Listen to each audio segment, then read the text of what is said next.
예, 편히 잘 쉬셨습니까? 서울은 학교다. 서울중구청과 선농문화포럼이 협력해서 진행하는 동네 배움터, 더 큰 대한민국 희망 프로젝트를 말한다.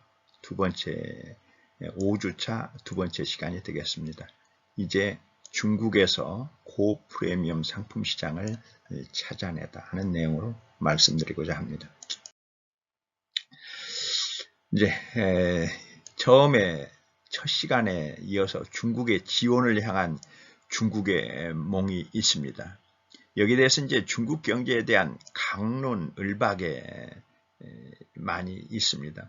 그게 말하자면은 미중 전쟁 승자 누가 될 것인가? 중국이 세계를 지배하면 어떻게 될 것인가? 중국이 세계를 지배하는 날 하는 식으로 중국에 대해서 지배론을 비는 사람들이 있고요. 그 다음에 이제 그 미국 시대의 종말 또는 미국 정신의 종말, 미국 세계는 끝나가는가 이제 하는 이런 식들이 있고, 그 다음에 중국 붕괴론을 주장하는 사람들이 팽팽히 맞서고 있습니다. 그런데 지원국가가 되려면 어때야 되느냐, 이게 가장 중요한 포인트인데, 이거는 바로 뭐가 있어야 되느냐, 포용성이 있어야 된다. 그러니까 우리가 이제 세계를 지배한 나라 중에 대표적인 나라가 어딘가요? 로마 제국이고요. 그 다음에 몽골, 징기스칸의 몽골 제국, 그 다음에 영국과 네덜란드, 그리고 이제 미국, 이러한 나라들의 모든 특색을 보면은 단 하나 관용, 토러런스라 이렇게 얘기를 해요. 그러니까 몽골을 수도였었던 카라코룸에 가본 사람들은 옛날에 이제 역사를 공부한 사람들을 보면은 이게 세계 종교의 모음집이었다 이렇게 얘기하잖아요. 이슬람도 있고 기독교도 있고 불교도 있고 유교, 도교가 다 상생 상화를 하는 이 포용성이 있어야 된다 이제 그러는데, 중국은 지원이 되기 어려운 이유 중에 저는 대표적인 이유로 일본 얘기하는 측은지심을 듭니다. 측은지심이라는 건 뭐냐면은 세계에서 말하자면 입양아를 수출하는 나라의 1등이 아직도 중국입니다. 물론 인구가 넘쳐나니까 그러기는 하지만 애들을 중국에서 포용하지 못하고 국유 입양을 시키고 그 입양 대상국은 다 어디냐? 미국입니다. 그래서 미국은 지원이 되고 중국이 지원이 될 수 없는 이유는 입양아를 수출하느냐 수입하느냐, 여기에 측은지심이 있느냐 없느냐로 결판이 난다. 저는 이렇게 말씀을 드립니다. 중국 어떤 나라예요? 주변국과의 국경 분쟁이 끊이지 않는 나라입니다. 러시아와 국경 분쟁이 있고요. 그 다음에 이제 일본과 국토 분쟁이 있잖아요. 그 다음에 또 말하자면 일본과는 뭐예요? 그 센카쿠 열도 문제가 있고요. 그 다음에 그 남사군도 일대 필리핀과 전쟁하고요. 그 다음에 인도와 카슈미르 쪽에 분쟁을 일으키고요. 전 세계화의 분쟁을 일으키는 나라가 지원국이 된다면 어떻게 되겠어요? 전 세계가 다 반대하겠죠. 그래서 전 세계가 중국을 에워싸고 공격태세로 있다 이렇게 얘기할 수가 있습니다. 물론 국방비 면에서 미국의 한 4분질 정도밖에 중국이 안 됩니다. 그래서 아직도 국방력에서도 물론 미숙하고요. 그 다음에 이제 기축통화라고 하는 돈을 발행하는 권한도 미국에 있습니다. 이런 측면에서 중국이 지원이 되기는 굉장히 어렵다는 얘기들을 할 수가 있습니다. 그래서 중국이 생각하는 게 뭐냐면 1대1로라고 하는 것이죠. 그러니까 이 포위망을 뚫고 말하자면 제2의 실크로드를 놔가지고 1대1로를 놓겠다 이렇게 생각하는데, 이 이제 신실크로드라고 그러는데 이것이 지금 전부 그 처음에 명목상으로는 한다고 했는데 전 세계에 빚더미만 안겨줬다라는 식으로 말하자면 비판이 쏟아지고 있습니다. 그 다음에 이제 미국을 보면은 미국은 G2 국가를 다루는 법이다 이렇게 되어 있는데 미국은 가만 놔둬요. 그러다가 G2가 GDP 50%선이 임계선이 됐을 때 맞으면은 어렵게 만드는 거죠. 일본이 한때 미국을 추월하는 것 같아 가지고 GDP가 70%까지 올라간 적이 있어요. 그런데 바로 그냥 환율 전쟁 뭐 이런 걸 일으켜 가지고 일본을 그냥 잃어버린 20년을 만들어 버렸잖아요. 그래서 중국도 지금 미국의 한 88%까지 올라왔다 그러는데 이것도 이렇게 곤두박질 칠 가능성을 우리가 염두에 두고 있습니다. 그런데 중국에 이제 그렇게 되는데 거기다 대고 이제 중국 인내의 한계가 부딪히게 되겠죠. 미국이 지금 중국에 내정 간섭을 하잖아요. 제일 먼저 내정 간섭하는 게 뭐예요? 대만에다가 무기를 팔겠다 이렇게 얘기하죠. 그 다음에 홍콩 사태를 부추기죠. 그 다음에 신장의 위구르라든지 티베트의 인권에 내정 간섭을 하는 거예요. 그래서 중국이 4분 5열되도록 그러니까 티베트족이 독립하고 위구르가 독립하고 내몽고가 독립을 하고 그 다음에 이제 이런 식으로 분쟁을 부추기는 이런 것이 있겠죠. 근데 중국이 이제 이거를 참을 수밖에 없어요. 왜? 우선 힘이 없으니까. 그러나 이제 인내의 한계에 부딪히게 될 것이라는 것은 명확하다 이렇게 얘기할 수 있습니다. 그 다음에 또 중국 기업에 대한 미국의 부당행위가 많잖아요. 요새 이제 가장 문제가 하웨이에 대한 그 제재죠. 하웨이에다가 반도체를 파는 회사는 미국과 거래할 수 없다. 그런데 하웨이에 이제 문제의 소지가 있기는 있습니다. 화웨이에 이제 문제의 소지가 뭐냐면은 화웨이라고 하는 이름이 화위 한문으로 화입니다. 중국을 위하여라는 국가주의를 표방하고 나왔어요. 이게 이제 이것의 창립자가 맞으면 그 중국 그 인민군의 그 장교 출신이다. 그런데 이제 이게 보통 잘 나가는 회사가 아니라 미국의 그 방해 공작에도 불구하고 하해의 글로벌 오지 시장의 점유율이 약 3분의 1, 그 다음에 오지 스마트폰의 점유율이 3분의 1, 그리고 국가별로 이동통신 기술을 보면 미국을 100이라고 했을 때 한국을 제치고 중국이 94까지 미국의 뒤를 바짝 쫓고 있습니다. 그런데 이제 우리도 옛날에 경험했습니다만은 하웨이의 기술은 뭐냐면 미국 기술을 거의 베끼는 기술이잖아요. 이제 이렇게 되니까 미국이 이제 트럼프가 하웨이 제재에 들어갔는데 어쨌든 중국 입장에서 보면은 참을 수 없는 분노를 자극하는 것이다. 이렇게 얘기할 수 있겠죠. 그런데 이제 미국의 가장 잘못된 건 뭐냐면은 이게 예를 들어서 우리가 주 적국이 중국이면 중국에 대한 부당행위만 하는 게 아니고 우방국에 대한 부당행위도 심합니다. 특히 한국 같은데 뭐 하라고요?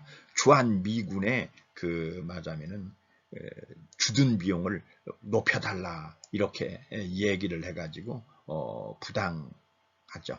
그래서 우린 미국이야. 맞으면은 뭐 이것이 트럼프의 질서다 해가지고 맞으면은 한반도의 미군 비용을 1조 원 정도 내던 거를 5조 원으로 내라 이렇게 얘기하고요. 그런데 우리한테만 그렇게 하는 게 아니고 일본에게도 방위비 분담금을 4배로 늘려가지고 80억 달러를 요구합니다. 그런데 이게 이제 우리가 역사적으로 이렇게 보면은 로마 제국이 왜 망했느냐 하면은 전 세계로 이렇게 군대를 넘어 펼쳐놓으니까 군비를 당할 수가 없었거든요. 이제 미국도 지금 마찬가지예요. 미국의 경제 상황에서 중국보다 4배 이상의 국방비를 쓰는 것은 무리거든요. 그러니까 우방국들한테 돈 내라 이렇게 하면서 적대심을 심어주는 것이 미국이 어려워질 수 있는 소지를 제공하는 것이다. 이렇게 말씀드릴 수가 있습니다. 그런데 아직까지는 중국이 우리가 중화주의다 이렇게 얘기하잖아요. 이게 팍스 시니카라고 그러는데 이제 중국이 악에 바치면 마지막으로 이제 이 팍스 시니카를 똥통에 버려야 될 때가 올 것이다. 이렇게 얘기를 합니다. 중국은 뭐라고 그래요? 자기네들은 중하다, 가운데에 있는 중하다 이렇게 얘기하고, 북쪽에는 오랑캐 북적이 있고, 동쪽에는 동이가 있고, 남쪽에는 남만이 있고, 서쪽에는 서융이 있다, 이런 식으로 말하자면 주변국을 무시를 해왔는데, 이 무시하는 거를 버리지 않으면 중국은 망할 수밖에 없다. 왜? 분통이 터질 대로 터지고, 그래서 이제 제가 말씀드린 거는 이제 말하자면은 우리가 진공묘유라고 그러잖아요. 똥통에 빠져야 그 다음에 새로운 생각이 나올 수가 있겠죠. 그래서 중국이 미국을 이기기 위해서는 무엇이든지 할 수밖에 없다라는 생각을 가질 때 미국의 이제 다음이 오게 될 거다. 그래서 중국이 뭐를 하게 되느냐? 차악의 선택을 할 것이다. 그러니까 중국과 미국이 맞짱 떠가지고는 안 되면은 그 다음에는 연합을 추구할 것이다. 그 연합이 뭐냐면 동북아 연합이라는 거죠. 그래서 우리가 이제 집단 지도 체제로 갈 것이다. 그러니까 트럼프가 중국을 이렇게 압박을 하니까 시진핑과 아베가 만나게 되죠. 옛날에는 만난다는 생각을 전혀 하지 않았던 거예요. 그래서 이 중국이 동북아 경제권에 눈을 돌리게 될 것이다. 이제 이것이 제가 추측하는 것입니다. 그래서 동북아의 블록 시대가 온다. 중국이 혼자서 지원이 되려고 했었던 것을 포기하고 한국과 중국과 일본이 집단 지도체제를 갖춰서 지원이 되겠다는 생각을 하게 됐을 때 세계에 말하자면 지도가 바뀔 거라는 말씀을 드리게 됩니다. 그래서 우선 2011년에 여러분들이 기억하시겠지만 한국과 중국의 삼국협력사무국이 한국에 개소가 됐습니다. 우리 분들이 많이 모르시는 것 같아요. 그런데 우리가 이제 이 중요한 거는 우리가 이제 우리 지도를 보면은요, 우리가 서울은 서울이잖아요. 그걸 한문으로는 맞으면 순이라고 씁니다. 그런데 동쪽에 있는 서울 이름은 뭐라고 그래요? 동경이라고 불러야 되겠죠. 북쪽에 있는 서울 이름은 뭐라고 그래? 북경. 그래서 이렇게 했을 때 한중일의 협력 관계를 맺어놓기 위해서 몇백 년서부터 다 이름을 동경, 북경, 서울 다 지었다. 저는 우스갯소리로 이렇게 얘기합니다. 그렇게 됐을 때 이제 동북연합이라는 게 성립이 되는데, 그렇게 되면은 인구는 약 중국 14억을 포함해서 16억 3천만, 남북한을 다 합쳐가지고요. 면적은 뭐 1000만 평방킬로미터, GDP는 20조가 됩니다. 이렇게 되면 이제 세계가 이제 이렇게 되는데, 이 중심에 누가 있느냐? 대한민국이 있다. 그때 대한민국을 저는 더 큰 대한민국이라고 이름을 붙인 것입니다. 그러니까 우리가 지금까지 계속 더 큰 대한민국 희망 프로젝트를 말한다 하면서 더 큰 대한민국에 대해서 설명을 안 했는데, 더 큰 대한민국은 한국과 중국과 일본이 동북아 연합을 이뤘을 때 그 나라 이름을 더 큰 대한민국이다. 저는 이렇게 부릅니다. 그렇게 했을 때 이 왜 대한민국이 중심일 수밖에 없느냐 하면은 지정학적 우월성이 있습니다. 서울을 중심으로 해서요, 3시간 거리에 위치한 인구 100만 이상의 도시가 몇 개냐? 147개라고 합니다. 서울을 중심으로, 이제 한국을 중심으로 해서요, 일본을 내청룡이라고 한다면 미 대륙은 의청룡이 될 것이고, 그 다음에 말레이시아, 중국을 내백호라고 한다면 아프리카가 의백호가 돼서 서울이 바로 뭐가 되느냐? 한국이 세계의 혈맥이다, 혈자리다. 물론 호주가 호주를 안산으로 보는 견지가 있습니다. 어쨌든 이렇게 해서 세계의 중심은 동북아로, 동북아의 중심은 한국이 될 수밖에 없다, 이렇게 얘기를 하는데, 우리가 인천공항의 환승객이 얼마냐? 약 800만 명 정도가 환승을 합니다. 그런데 어떻게 해서 환승객이 800만이나 되느냐? 중국의 칭다오에 있는 사람이 유럽을 갈 때 상해 공항을 거치지 않고 인천 공항을 거칩니다. 왜? 상해 공항에 가면 비행기가 뜰지 안 뜰지 모르잖아요. 인천 공항 꼭 뜨거든요. 그래서 동북아의 중심, 인천 공항이 바로 동북아의 중심인 것 같이 한국이 동북아의 중심이 될 수 있다라는 가능성을 이야기합니다. 그러기 위해서 우리가 제일 먼저 해야 될 게 한중 한일 해저 터널을 구상을 하게 됩니다. 한국하고 말하자면 후쿠오카하고 부산을 연결하는 해저 터널을 뚫고요. 그 다음에 중국의 웨이하이하고 인천을 연결하는 한중 해저 터널을 뚫는다고 하면은 이제 이것만으로서 완벽하게 한국이 동북아의 중심 국가가 된다. 이거는 그렇게 어려운 일이 아니고 일본의 경우에 있어서는 한일 해저 터널에 대한 시범으로 이렇게 한 570m를 2006년에 이렇게 뚫어본 적이 있습니다. 그 다음에 동북아 교통 통신 허브의 중심이 바로 해저 케이블을 깔고 이렇게 하는 것들이 전부 다 동북아 중심으로서의 우리의 위치를 공고히 할 것이다. 이렇게 생각을 하시면 됩니다. 그래서 그런데 이제 또 하나 우리를 가장 자랑스럽게 하는 것은 이 세 나라가 어떤 연합을 이뤘을 때 공동 언어가 있어야 되잖아요. 이걸 한문으로 할 거냐, 일본의 가나가다로 할 거냐, 한글로 할 거냐 했을 때 한글의 우수성은 세계에서 여러 번 입증한 적이 있죠. 모든 언어는 한글로 통한다. 세계 문자 중에서 가장 우수한 문자로서 미국의 과학 잡지 디스커버리호에서 이렇게 주장한 적이 있습니다. 우리나라 해외 동포들 상위 30개국에 있습니다. 우리나라 동포들이 러시아에 50만, 중국에 250만, 일본에 80만, 기타 아시아에 60만, 카나다에 24만, 미국에 250만 이렇게 있습니다. 전 세계, 물론 화교라는 것도 있지만 화교도 우리나라에는 없습니다. 일본에도 거의 없습니다. 그러나 우리나라 교포들은 중국에도 있고 일본에도 있고 러시아에도 있고 미국에도 있고 이렇게 우리가 말하자면 이렇게 동북아 중심 국가가 되는데 필요한 나라에 전부 포진하고 있다라는 말씀을 드릴 수가 있습니다. 한국은 융합의 나라다 우리가 이렇게 얘기하는데 우리가 중국은 이의 나라다 그래. 왜냐하면 이면이 바다거든요. 그래서 중국이 가장 좋아하는 숫자가 뭐예요? 258이죠. 일본은 섬의 나라예요. 그래서 일본이 제일 좋아하는 숫자는 4고 147의 나라다. 우리가 이렇게 얘기하죠. 일본, 그 다음에 럭키7 이렇게. 근데 한국은 삼면이 바다잖아요. 그래서 뭐의 나라? 3의 나라. 그래서 우리나라에서는 뭐가 최고의 숫자예요? 369, 369 그러죠. 태극기도 보면은요. 말하면은 중국은 2극기고요. 일본은 한극기고 한국만 3색기입니다.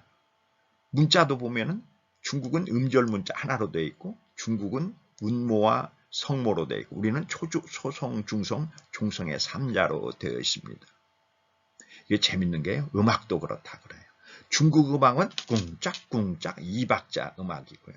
일본 음악은 꿍짝짝짝 꿍짝꿍쭉 이런 식인데 우리는 3박자 꿍짝짝 꿍짝짝 꿍짝짝 이게 3악장 3중주 우리나라는 삼천리 금수강산 그래서 우리나라는 융합의 나라다 우리가 얘기하고 3의 나라다 1 더하기 2 그러니까 중국과 일본을 더해서 반으로 딱 나누면 한국이 된다 이렇게 얘기할 수가 있습니다. 그래서 이런 세계를 저는 뭐라고 부르느냐 33천 세계다 이렇게 불러요. 33세계라는 전 세계가 크게 세 개의 부록으로 나누어진다는 거죠. 유럽연합이라고 하는 큰 부록, 말하자면 미주연합이라고 하는 큰 부록, 동북아연합이라고 하는 큰 부록 세 개로 나누어지고 그 안에 들어가 보면 미주연합은 카나다, 미국, 멕시코에서 세 나라, 동북아연합은 한국, 일본, 중국에서 세 나라, 유럽연합은 27개 나라인데 21개를 파자하면 3의 3승국. 그런데 그 세 나라의 GDP가 대가 20조 전후다. 그래서 우리가 33천 세계를 열망하게 됩니다. 우리 33천 세계면 무슨 생각이 드시나요? 우리가 그 보신각종은 1년에 몇 번 치나요? 33번 치잖아요. 불국사가 얼마예요? 33단이죠. 청운교, 백운교가 17단, 16단. 첨성대가 몇 단이에요? 33단입니다. 독립선언서를 33명이 있고요. 보부상도 33명으로 구성을 합니다. 우리나라에서 아름다운 여자를 뭐라고 하나요? 삼삼하다고 그러잖아요. 우리나라는 삼삼의 나라입니다. 그 33천 세계가 동북아 연합에서 구성이 된다. 그러기 위해서 우리가 이제 지원 국가가 되는 거죠. 말하자면 이랬을 때의 전제 조건은 사랑의 실천이다. 저는 이렇게 얘기합니다. 이거를 말하면 노블레스 오블리지움, 사랑의 실천을 해야 된다.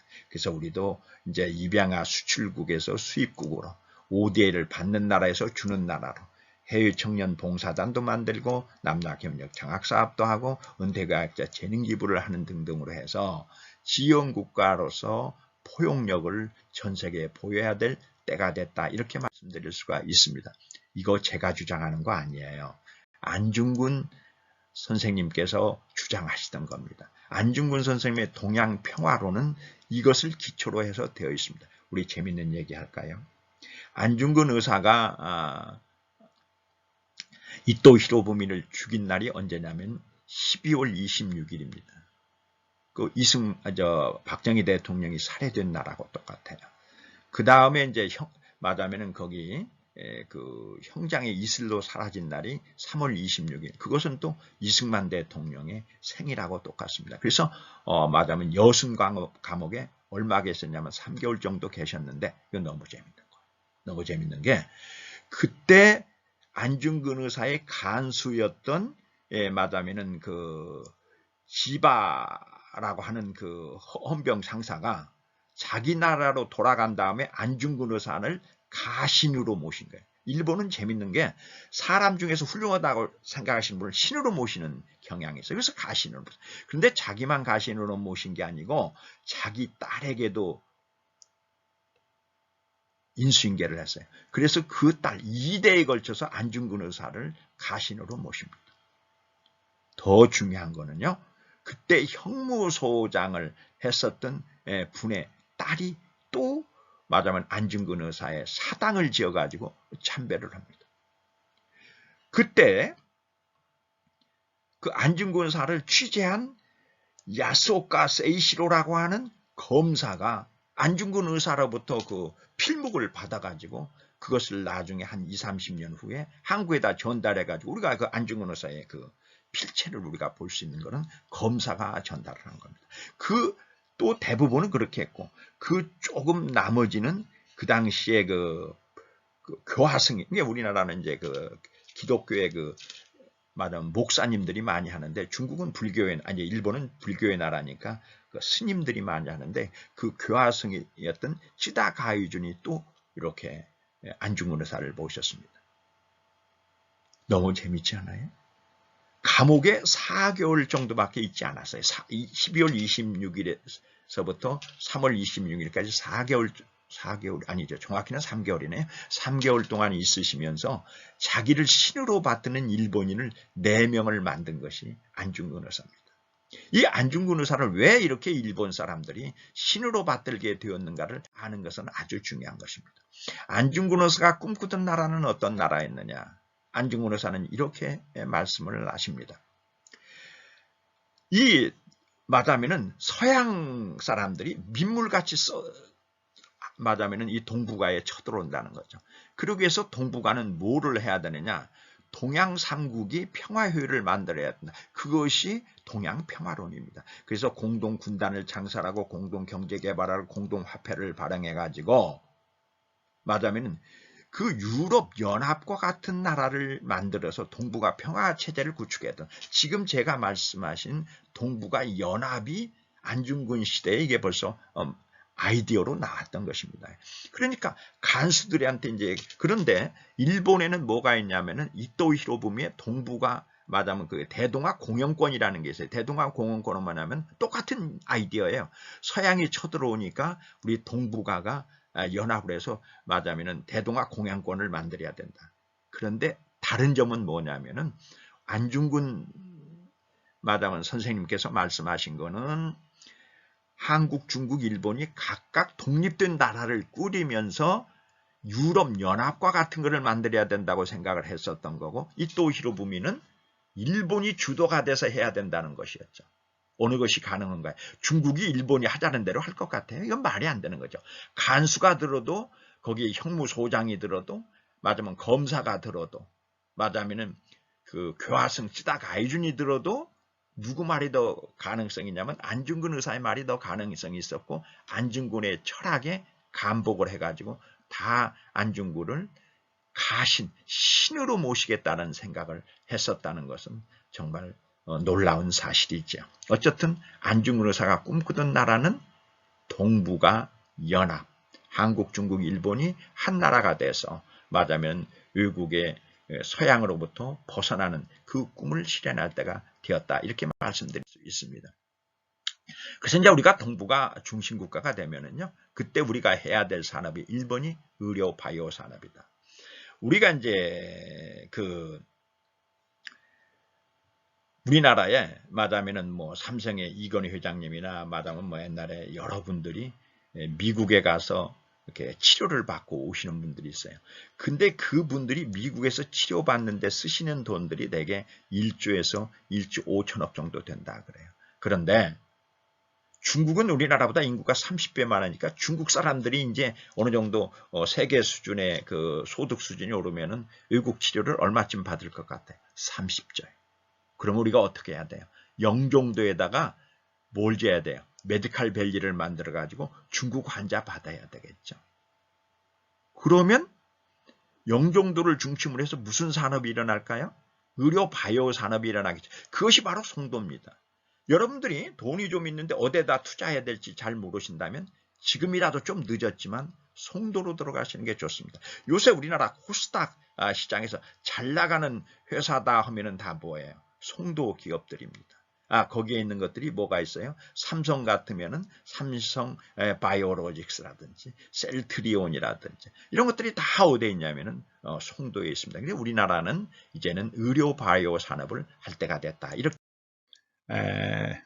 우리가 동북아 중심 국가가 됐을 때 가장 기대할 수 있는 것 중에 하나가 뭐냐면은 중국 관광객이 올 것이다. 중국 관광객 3천만 시대를 우리가 준비해야 된다. 이렇게 얘기를 합니다. 이거 왜 그러느냐 하면은요. 일본이 우리나라에 관광객이 1년에 한 300만 정도 옵니다. 근데 중국은 일본의 인구에 비해서 10배 많거든요. 왔다 하면 한 3천만 정도가 오겠죠. 그러기 위해서는 우리가 새로운 관광 자원을 개발해야 되는데 그 대표적인 데가 저는 강화도다 이렇게 얘기를 합니다. 강화도는 여의도의 한 100배 정도 되거든요. 근데 이제 여기하고 이제 강화도는 개성을 연계해서 관광을 시킬 수 있는 좋은 장소다 이렇게 얘기하는데 그러기 위해서는 제일 먼저 해야 될 게 우리 전 국민의 한자 공부를 시켜야 됩니다. 물론 중국 관광객이 맞으려면은 그 중국말을 하는 것도 중요하지만 우선 중국말을 못 가르칠 때는 뭐라도 하면 돼요. 필답이라도 하면 되잖아요. 그렇기 때문에 간체자 공부를 시켜야 되는데 간체자는 대체적으로 2235자입니다.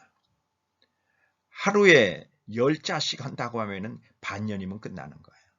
그래서 우리가 전 국민의 간체자 공부를 해야 되고 도시에 전부 말하자면 안내판이라든지 이런 걸 다 중국의 간체자를 사용해서 중국 관광객들이 한국에 왔을 때 적어도 불편을 느끼지 않도록 하는 우리의 그 조처가 필요하다. 그 다음에 이제 제가 하나 또 제안하는 건데요. 우리가 통역을 해야 되고 이렇게 안내를 해야 되는데 안내원을 어떻게 다 확보할 거냐? 전 국민의 안내원화를 해야 된다는 거죠. 중국말 하는 사람들은 여기 이제 그 가슴에다가 오성기를 꼽고요. 일본말 하는 사람은 일장기.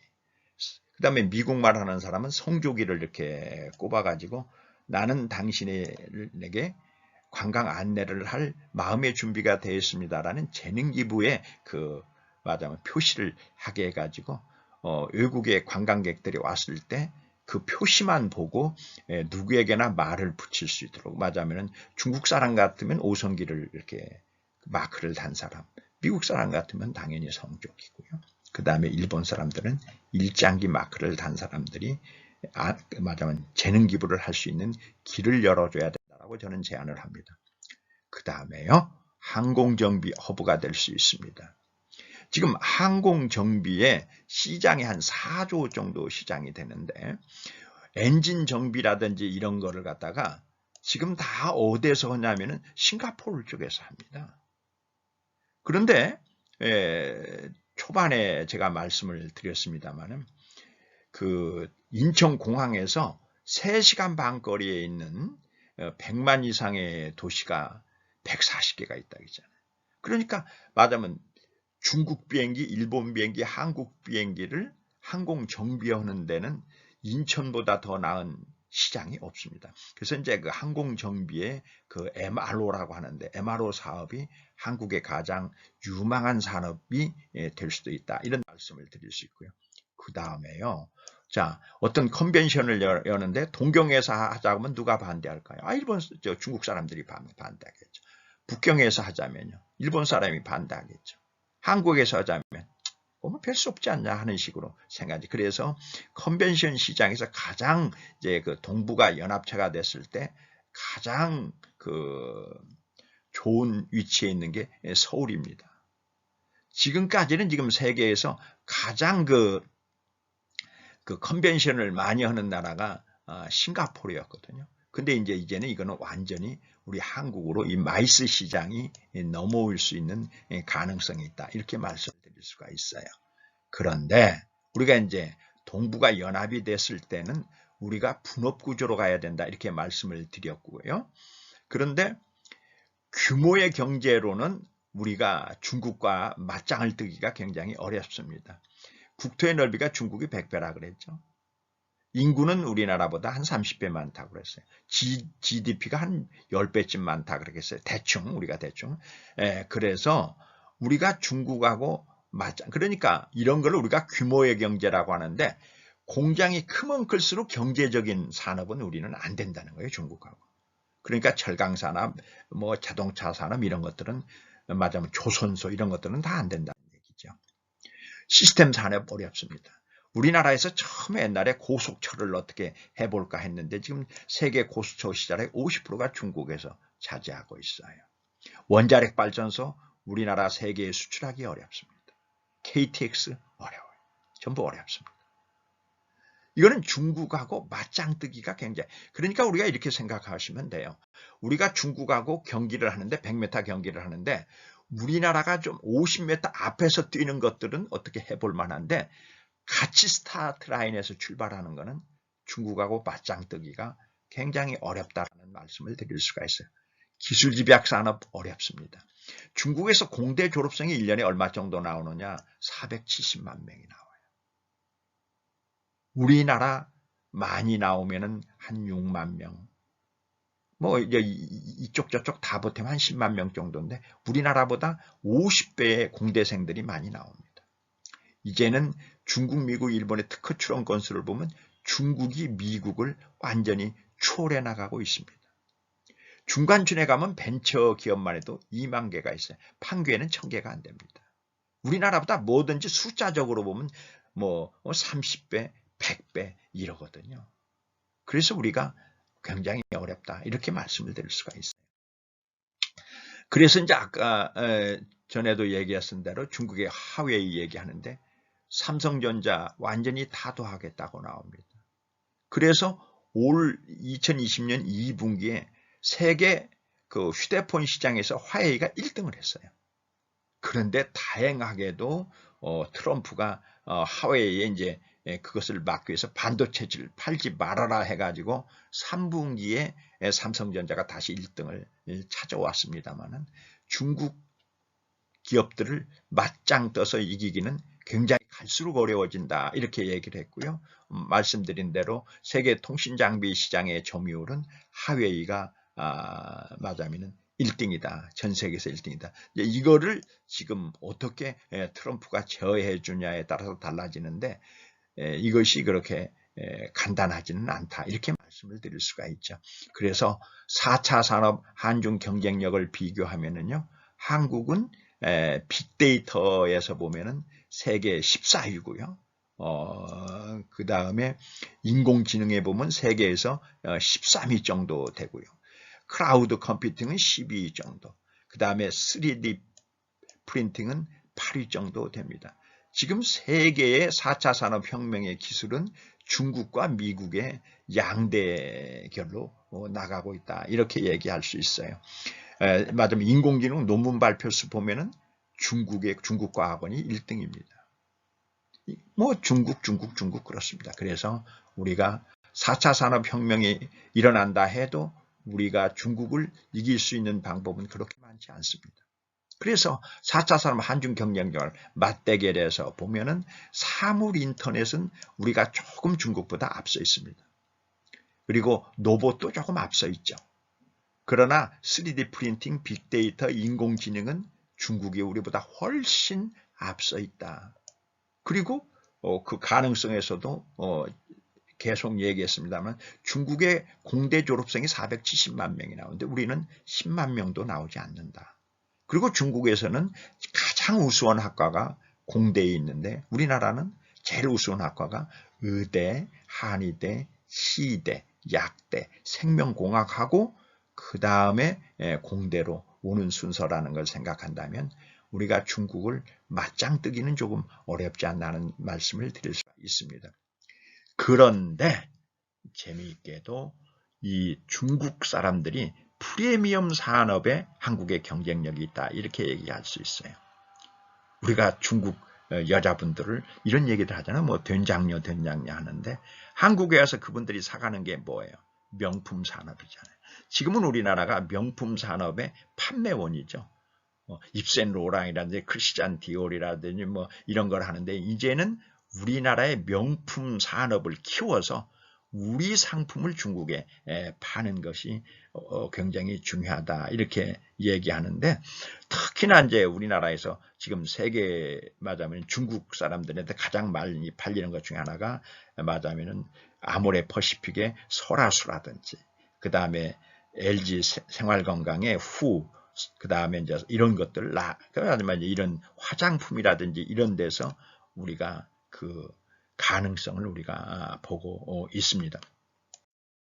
그 다음에 중국에 가면은요, 소황제라는 게 있죠. 소황제라는 건 뭐냐면, 할머니의 할아버지의 아버지가 하나 나오고, 외할머니, 외할아버지의 어머니가 하나 나와요. 둘 사이에 애가 하나 나오니까 애 하나에 어른이 6명이 달리게 됩니다. 여기에 삼촌, 고모까지 그렇게 합치면은 뭐 10명도 따를 수가 있죠. 그래서 재밌는 게요. 얘 돌잔치 때 가보면은 외할아버지가 400만 원짜리 침대 사주면은요, 친할아버지는 10% 더 보태서 440만 원짜리 유모차를 사줍니다. 그래서 중국 경제는 바로 소황제 경제다. 그러니까 우리가 지금부터 유모차 20만 원짜리 만드는 거 포기하고 400만 원짜리 만들어서 중국 인구 14억에 팔 생각하지 말고 5%인 7천만 명에게만 판다고 생각하면은 우리에게 승산이 있다. 이렇게 얘기할 수 있겠죠. 그것이 다 뭐냐면 유럽이 그렇잖아요. 유럽이 휴대폰 못 만들잖아요. 왜? 한국한테 치잖아요. 삼성이라는데. 그러니까 이제는 전부 명동, 크리스찬 디올 막 이런 걸로 만들어가지고 경쟁하는 것과 같이 우리가 중국에 관한 한 우리가 프리미엄 제품 시장, 말하자면 생산국이 될 수밖에 없다라는 말씀을 드릴 수가 있습니다. 프리미엄 식품 산업이요. 중국 여자분들이요. 자기는 말하자면 짝퉁을 먹어도 우리 새끼들한테는 짝퉁을 먹이기 쉽지 않다 해서 한국 우유가 3배 비싸도 중국에서 팔립니다. 중국 뭘 좋아해요? 가짜를 좋아하잖아요. 중국 사람들은 너무 웃기는 게요. 달걀도 가짜를 만들어서 팝니다. 그거 달걀 그 몇 푼이나 된다고 그거 그냥 닭에서 나 만들 거를 가짜를 만들어요. 이렇게 뭐 식품이고 뭐고 가리지 않고 가짜를 하거든요. 그래서 우리나라에서 이제 해야 될 일은 뭐냐면 지금부터라도 식품 가지고 장난치는 사람들 몇 사람들을 공개적으로 처벌을 한다든지 해가지고 중국 사람들이 우리나라 식품이라면 믿을 수 있다는 믿음만 줄 수 있다면은 중국에서 5% 그런 게 7천만에게는 좀 말하자면 3배, 4배 비싼 식품을 팔 수가 있다. 이 식품 시장의 가능성이 한국 산업의 미래다. 이렇게 얘기할 수가 있습니다. 자, 결론 말씀드리도록 하죠. 이제 대충 결론으로 들어가면은 우리가 만리장성에 가봅니다. 만리장성에 가보면서 우리가 중국에 대해서 우리가 위축될 수가 있죠. 이렇게 만리의 장성을 쌓은 나라를 우리가 어떻게 이길 것인가라고 이렇게 생각을 할 수 있는데, 한편 다시 생각해 보면은 만리장성이라는 게 한 번도 위침을 막아본 적이 없습니다. 우리 영계소문도 넘어갔고요. 요 나라의 야울라보기도 넘어갔고요. 원나라의 징기스칸도 넘어갔고 청나라의 누르하치도 넘어갔습니다. 왜 그랬느냐? 만리장성에는 중간중간에 출입구가 있습니다. 여기를 지키는 수비병들은 어떨까요? 만리장성 같은 그 산악지역에 배치를 받으니까 정부에 대해서 항상 불만이 있겠죠. 그래서 징기스칸이 그 사람들한테 말하자면 말고기도 갖다 주고 우유도 갖다 주고 해가지고 뇌물을 먹여가지고 만리장성을 넘은 게 아니고 문 열고 들어간 겁니다. 실질적으로. 그래서 우리가 만리장성을 넘을 생각을 안 하고 틈새 시장으로 문을 열고 들어간다면 중국을 우리가 이길 수 있다라는 극중의 자신감을 만리장성에서 찾을 수 있습니다. 한번 얘기한 적이 있죠. 지금의 중국 그전에는 청나라였고, 그 청나라는 여진족이었잖아요. 누르하치였잖아요.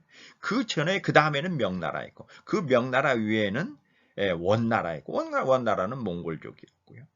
그 다음에 요나라, 그란 이런 식으로 중국이 만리장성을 쌓았지만 한 번도 중국을 제대로 지킨 적이 없다. 만리장성이라고 하는 것은 그냥 그렇게 웅장해 보이지만 우리나라의 요동성이라든지 안시성이라든지 국내성이라는 것은 원자성이에요. 그 원자성은 성으로서의 가치가 있는데 일자성이라는 것은 만리나 되면 그 중에 어디라도 말하자면 틈새가 있거든요. 그래서 중국에는 말하자면 우리나라의 땅 넓이의 100배라는 얘기는 거기에 틈새가 100곳은 있을 수 있다라는 가능성을 보면서 우리가 중국을 찾은 이유는 중국에서 뭐예요? 우리가 잘만 하면 중국의 14억을 시장으로 할 수는 없지만 그 중에 5%인 7천만 원 시장으로 하는 프리미엄 시장이 중국에 열릴 수 있겠다는 가능성을 발견하고 오늘 강의를 마치도록 하겠습니다. 그러면은 이제 다음 주의 강의는 미국으로 넘어갑니다.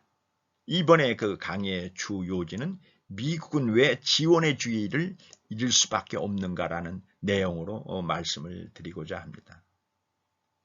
이 세상에 영원한 것은 없습니다. 변하지 않는 건 없습니다. 중국이 벌써 지원의 지위에 오른 지 거의 100여 년이 됐습니다. 이제는 물러날 때가 됐습니다. 미국이 왜 지위를 잃을 수밖에 없는가에 대한 내용을 강의 말씀드리겠다고 예고를 하면서 오늘 강의 이만 마치겠습니다. 지금까지 경청해 주신 데 대해서 감사하게 생각합니다. 감사합니다.